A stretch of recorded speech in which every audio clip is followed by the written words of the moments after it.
Hello world, Prince here, and welcome to my channel, Gentlemen and Scholars, where we discuss literature, style, personal development, and so much more. All right, so for today's topic, we're going to be going over law number 5 in our 48 Laws of Power series, which is so much depends on reputation. Guard it with your life. So without further ado, let's just go ahead and jump right into it. And we'll start off with a quote by Robert Greene, and it reads, "Reputation is the cornerstone of power. Through reputation alone, you can intimidate and win. Once it slips, however, you are vulnerable and will be attacked on all sides. Make sure your reputation is unassailable. Always be alert to potential attacks and thwart them before they happen. Meanwhile, learn to destroy your enemies by opening holes in their reputation. Then stand aside and let public opinion hang them." 48 Laws of Power, Chapter 5. Robert Greene details this law by describing a situation that took place during China's War of Three Kingdoms. Chunko Lang, a renowned military leader, was alerted by sentinels that a rival army was approaching with 150,000 men. Under normal circumstances, this might not have been an issue. However, General Lang only had a handful of men at his disposal.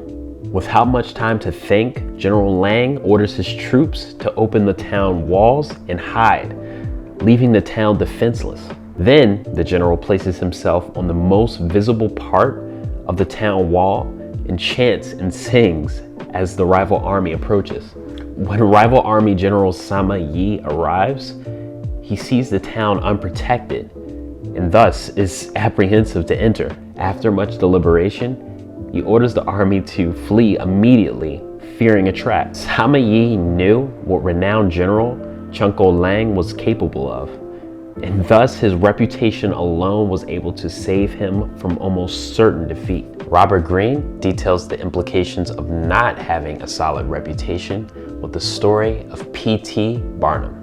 Barnum, the aspiring showman, set his eyes on purchasing the American Museum in Manhattan to showcase his talents and collection of curiosities. The only problem was Barnum had no funds to support this purchase. This didn't stop Barnum though.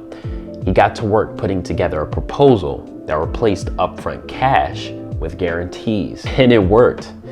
All was well up until the last minute, when instead the museum was sold to the directors of Peale's Museum.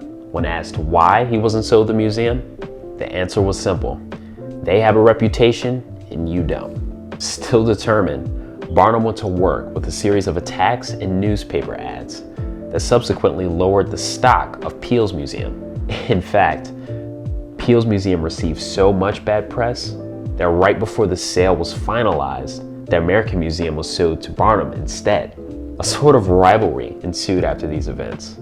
P.T. Barnum took every opportunity to joke and poke fun at his opponent, while Peale's went out of their way to get back at their rival. In the end, Peale's reputation never recovered. This is because P.T. Barnum was able to sow doubt with his newspaper campaign. Then, as his reputation grew, he still continued to joke and poke fun at his rival, but never bluntly ridiculed them, as this may have been seen as picking on the weak.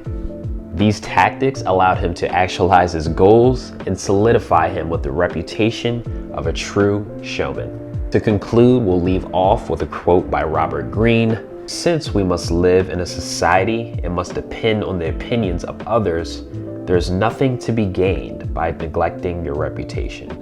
By not caring how you are perceived, you let others decide this for you. Be the master of your fate and also your reputation." So with that, I'm gonna go ahead and wrap this one up. If you have any questions for me, definitely feel free to give a shout.